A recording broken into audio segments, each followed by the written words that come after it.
Bem-vindo a todos, eu sou o Dr. Fábio, da Petronicasso Advogados, em parceria com a Clínica CLIA de Santo André, na semana de comemoração ao Dia Mundial de Conscientização do Autismo. Estamos aí, na medida do possível, colaborando e trazendo algumas informações aí que entendemos ser pertinentes e importantes aí para a família, para o portador de autismo, no que diz respeito a fazer valer os seus direitos. Nesse vídeo, a gente vai abordar aí as questões com relação à dignidade da pessoa humana, né? A importância do convívio, da relação cidadã, né, entre as partes e o respeito que merece aí a família e o portador de autismo. Inicialmente, né, já de antemão aqui, a gente já aborda a questão da Constituição. A Constituição brasileira ela é primordial nesse sentido e ela é bem taxativa. O artigo 1º da Constituição, inciso 3º, ele fala que o pilar da democracia é a dignidade da pessoa humana. Um dos pilares é a dignidade da pessoa humana. Então ela já abre os seus dizeres, já invocando a dignidade da pessoa humana como uma referência de democracia dentro de um Estado de direito.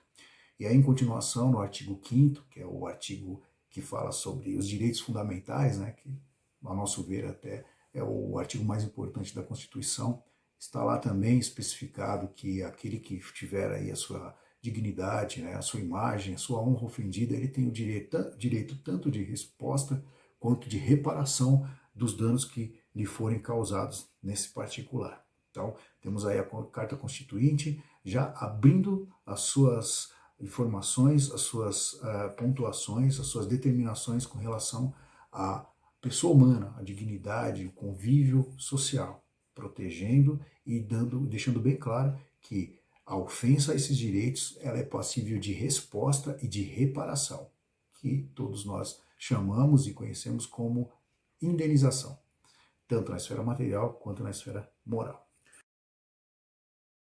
No cotidiano, vimos muita afronta aí aos direitos do portador de necessidades especiais, né? Com relação a planos de saúde, relações humanas ali no convívio pessoal ali, social, entre a pessoa portadora de necessidade especial e ali as pessoas que estão ao seu entorno, né? E também com relação à prestação de serviços públicos, entre outros aí. Infelizmente, a questão do trato humano com relação ao deficiente, ela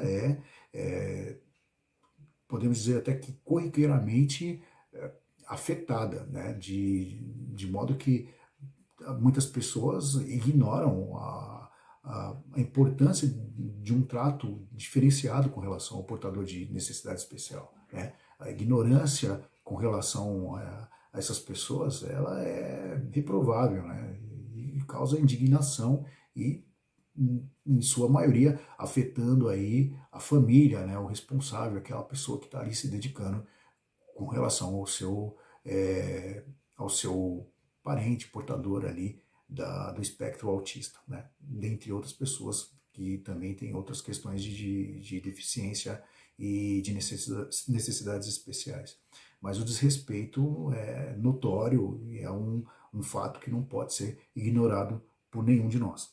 Com relação a esse desrespeito, a essa falta de hombridade, de humanidade, a legislação também tem as previsões nesse sentido. Qual seja, o Código Civil brasileiro, ele tem ali nos seus artigos 186, 187 e 927, as questões de afetação moral, né, de prejuízo moral e material e o dever de reparação. Esses artigos combinados com alguns outros nas suas legislações específicas, como por exemplo os artigos citados aqui do Código Civil e apontados os descumprimentos da lei do autismo, eles combinados e levados ao conhecimento do Poder Judiciário, eles geram um dever de reparação por parte do ofensor. Então, existe a previsão de reparação, né? E esse tipo de ofensa, ele tem sim que ser levado ao conhecimento do Poder Judiciário, detalhado, para que seja apurada a responsabilidade e imputado àquele que proferiu a ofensa essa reparação. Não só com relação à reparação financeira, está adstrita o ofensor. Ele também, diante de uma gama de artigos, né, e previsões na esfera criminal, ele também fica adstrito a penalidades. Como, por exemplo, o Código Penal, ele prevê aqui algumas questões com relação à integridade corporal, ao trabalho, à saúde, à vulnerabilidade do portador de necessidades especiais. Então, existe uma série de artigos que versam a respeito que, dentro de cada um deles, tem uma previsão de penalidades, seja de detenção, seja de reclusão, e que, uma vez aplicadas, elas vão imputar o infrator o seu cumprimento, né, e, de certo modo, uma mancha na imagem, né, e no nome dele ali perante a sociedade. Então, não podemos fechar os olhos para essa questão.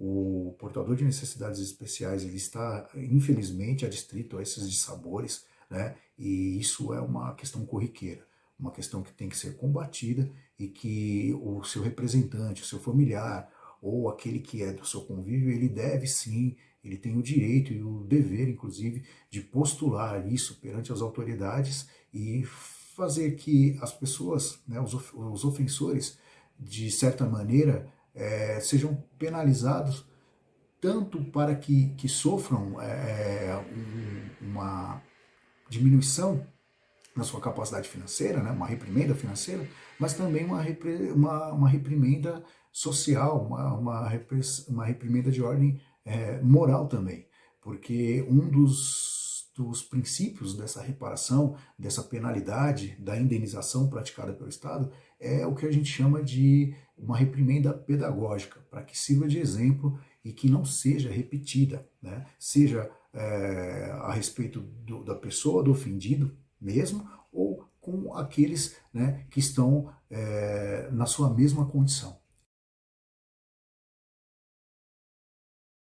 Então, aquele familiar que teve afetado o direito do seu parente portador de necessidade especial, ele tem o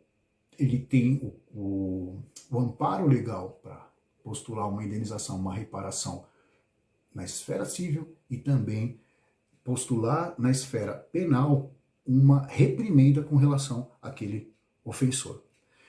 Com relação à reparação, é o que a gente vem abordando aqui no vídeo, que a gente comentou, não vai trazer de forma plena a satisfação da pessoa que foi ofendida, porque a dignidade, ela não tem preço, né? A sua moral, a sua imagem, a exposição dela não tem preço. Porém, para que sirva de forma pedagógica ao ofensor, essa penalidade, ela vai elucidar a questão de fato e de direito, tanto para aquele que foi condenado à reparação, com aqueles também que estão no convívio ao redor, né, no convívio social, porque servirá de forma educacional, digamos assim, fazer com que as pessoas mudem o seu contexto, a sua concepção de tratativa com a pessoa do portador de necessidade especial, com o autista, o respeito, entendeu? Limitando que aquele caso se torne único, que não tenha uma repetição daquela infração, porque ele está adstrito à reparação de forma financeira e também as questões penais. Bom, a gente encerra por aqui. É um breve comentário com relação à dignidade da pessoa humana, com relação aos direitos do autista, né? E alertando ao familiar, aquele que tem uma pessoa próxima, que o direito está aí, a legislação, ela tem as suas pontualidades, né, para cada caso, e ela deve ser invocada. Faça valer o direito, faça valer o respeito, traga à tona as questões de dignidade que merece o seu familiar, a pessoa que lhe é próxima e que é portadora de necessidade especial, para que todos possamos caminhar em direção de um convívio melhor, mais digno. Muito obrigado, desde já agradeço. Até a próxima.